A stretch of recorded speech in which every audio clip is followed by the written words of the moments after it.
देखिए, इस विषय का अभी अनुसंधान चल रहा है। सीबीआई उसकी तह तक जा रही है। पिछले दिनों में गड़बड़ी क्या हुई, कहाँ हुई, मेरा पूरा भरोसा सीबीआई के ऊपर है।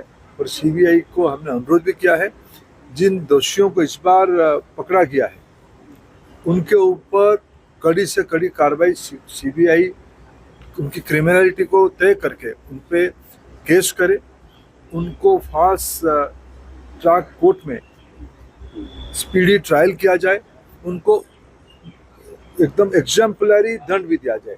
उसके अलावा जिन लोगों की हमारे साथ एग्रीमेंट था, एक पैक्ट था कि भाई वो लोग अपना कमिटमेंट पूरा करें, उन्होंने कमिटमेंट को ब्रीच किया है, ट्रस्ट को ब्रीच किया है।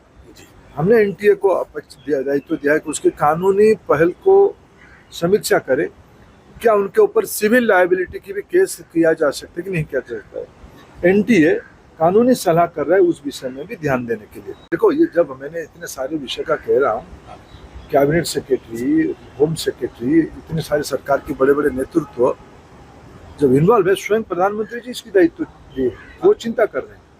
प्रधानमंत्री जी देश के बच्चों को निश्चित आश्वस्त करना चाहते हैं। इस सब प्रशासनिक व्यवस्था के माध्यम से अब भरोसा हमारे ऊपर आपकी है, आप रखिए। हम जो जो त्रुटियां हुई है उस त्रुटियों को हम पुनरावृत्ति नहीं करेंगे, सटीक परीक्षा करवाएंगे। मैंने जो राज्य के साथ बातचीत हमारी हो रही है, सारे को ध्यान देने के लिए कहा जा रहा है कि उस समय के मौसम को ध्यान में रखते हुए राज्य सरकार विशेष करके हमारी सारी डिस्ट्रिक्ट मजिस्ट्रेट और डिस्ट्रिक्ट एसपी और डिस्ट्रिक्ट की जो एडमिनिस्ट्रेटिव लीडरशिप है, जब भी एनटीए की इस प्रकार की बड़ी परीक्षा हुई है उनकी सहयोग रही है। इस बार भी उनकी तैयारी हो रहा है। स्वयं हमारे डीजी लगभग सभी कलेक्टरों से प्रत्यक्ष बात भी कर रहे हैं।